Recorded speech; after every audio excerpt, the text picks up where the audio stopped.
특히 법무부 장관으로서 네. 지켜야 될 윤리. 제가 어떤 이념과 가치를 가지고 있든 간에 저는 이건 양보할 수 없는 가치입니다. 지금 20대 눈에서 보면 진보든 보수든 진보라는 상품으로 보수라는 상품으로 기득권 안에서 나눠 먹은 게 된 거예요. 공정함의 가치가 진보 진영 내지 진보 세력의 가치인 것처럼 전제하고 두 분이 말씀을 나누셨는데 저는 사실 동의하지 않아요. 좋은 들으기들 꿀좀 빠셨나요? 네. 그 딱 보니까 다 꿀빤 사람들이 된 거죠, 이제 우리가. 한국도 이제 근대화가 되어 있기 때문에 근대적인 사회에서는 보수이든 진보이든 기본적으로 지켜야 되는 가장 최소한의 합의된 룰. 이거를 저는 그 중에서 가장 중요한 룰은 뭐 이제 영어로 얘기하면 인터그리티라고 하는데 한국말로 번역하기가 애매한데요. 도덕적인 어떤 기본, 고결성 이런 부분들입니다. 제가 학교에 있지만 학교에서 논문을 표절하는 자를 우리는 용납하지 않습니다. 그것은 어떤 미국의 고등학교, 네. 대학교, 대학원에서는 표절에 대해서 대단히 엄격합니다. 그것은 보수와 진보의 문제가 아니라 지켜야 될 기본적인 근대 사회의 가치이고 윤리라는 점에서 저는 이 문제에 있어서 특히 법무부 장관으로서 네. 지켜야 될 윤리. 이 점에서는 저는 지식인으로서 제가 어떤 이념과 가치를 가지고 있든 간에 저는 이건 양보할 수 없는 가치입니다. 박근혜 정부하고 달리 문재인 정부는 좀 공정한 정부, 착한 정부일 것이다라는 기대가 있었는데 이 부분이 이제 무너진 거죠. 조국 교수처럼 그렇게 도덕적으로 굉장히 올바른 얘기를 하고 산 사람이었다면 그런 일이 없어야 되는데 왜 이렇게 이상한 게 많이 그 자기 자식을 특혜를 줘서 스펙을 관리해서 뭐 좋은 학교 보내고 뭐 이런 것 아니냐. 그 부분에 이제 사람들이 좀 분노를 한 것 같고요. 네. 아까 이제 이낙연 총리 코멘트가 좀 나왔는데요. 우리 사회가 공정한가에 대한 깊은 회의가 지금 분노로 연결되고 있다. 그게 핵심이라고 봅니다. 저는 그 언행 불일치에 관한 게 더 크다고 생각합니다. 그러니까 조국 장관이 아니었다면 이렇게까지 되지 않았을 수 있다고 생각합니다. 그런데 사실은 그동안에도 무수히 많은 장관 후보자들이 지명을 받았다가 인사청문회 과정에서 스스로 사퇴하거나 지명 처리하거나 낙마한 경우가 흔하지 않습니까? 네. 그런 경우는 그냥 부도덕하기 때문에 그다음에 또 너무 도덕성 기준에서 국민 눈높이 안 맞기 때문에 사퇴를 하는 경우가 많이 있었어요. 그런데 조국 장관에 대해서는 공정과 정의, 도덕성뿐만 아니라 더 이제 국민들이 화가 났던 이유는 뭐냐면 조국 장관이 그동안 수년 동안 이른바 이제 SNS 활동을 통해서 거의 모든 건에 대해서 사사건건 보수 진영에 있는 정치인들이나 보수 정당에 대해서는 굉장히 입에 올바른 소리를 했거든요. 그러니까 자기 스스로 했던 자기의 주장들이 돌아와서 자기에게 돌아온 부메랑이 되지 않습니까? 조족조라고 하지 않습니까? 조국의 적은 결국 조국이었다는 말처럼. 그러니까 진보가 가져야 될 여러 가지 그 품격이나 도덕성 중에 말씀하신 여러 가지가 있을 수 있겠습니다만 그중에 하나는 언행이 일치한다는 것이 또 기본 아니겠어요? 긍정적으로 본 거는 이 정도보다 나은 사람들이 다음에 나와야 된다라고 네. 해서 근데 막상 청문회 때 보니까 또 조국 장관 사태 이제 가려서 딴 사람들은 뭐 슬쩍슬쩍 넘어가더라고요. 그런 측면에서는 이제 이 기준이 바뀌어서 뭐 남들도 다 이렇게 했다라고 네. 하는 관행적인 것들이 안 된다라는 생각이 하나 들었고요. 또 한 가지는 조국 외에는 사법개혁을 할 수 있는 사람은 없다. 근데 저는 이거는 프레임인 것 같아요.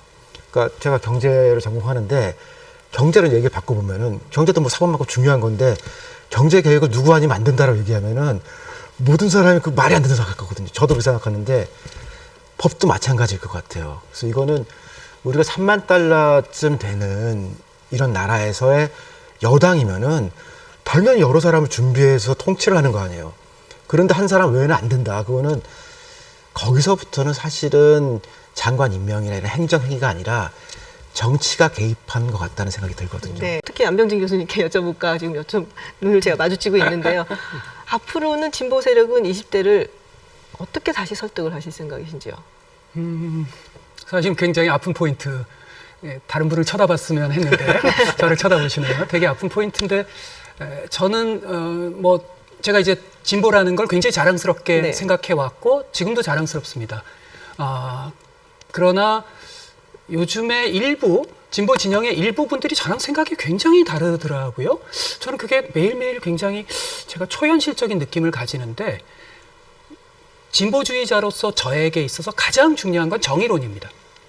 정의로운 사회인데 그 정의로운 사회의 핵심이 바로 모든 시민의 동등성, 공정함입니다.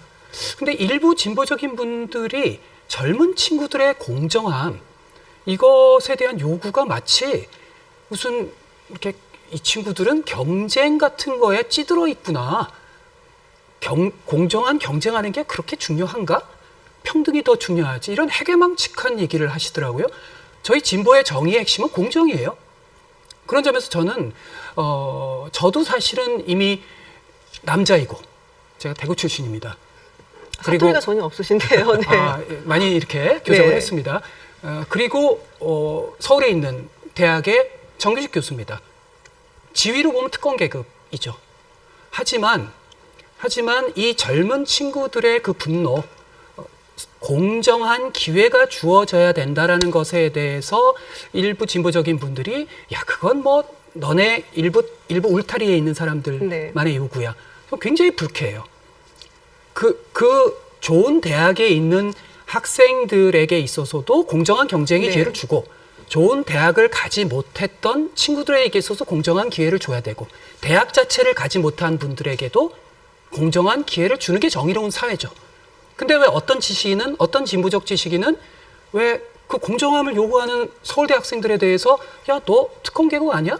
이런 해괴망측한 소리를 하시는지 모르겠어요. 참여연대 집행위원장이었죠. 김경률 회계사 같은 경우는 자신의 SNS에 글을 올리고 사실 그 전에 참여연대를 탈퇴를 하고 그리고 사임을 하겠다는 의사를 밝혔는데 그 SNS를 올린 후에 참여연대에서 지금 징계를 하겠다, 징계위원회를 지금 뭐 소집을 했고 이런 얘기가 나온 거 보면 사실은 그런 부분에 대해서 참여연대가 한 목소리를 내야 되는 것이었던가라는 생각을 좀 해볼 수 있을 것 같은데 성환영 기자님은 어떻게 생각하십니까? 그게 말이죠. 바로 이번 조국 사태가 이건 진영의 문제가 아니라는 증거입니다.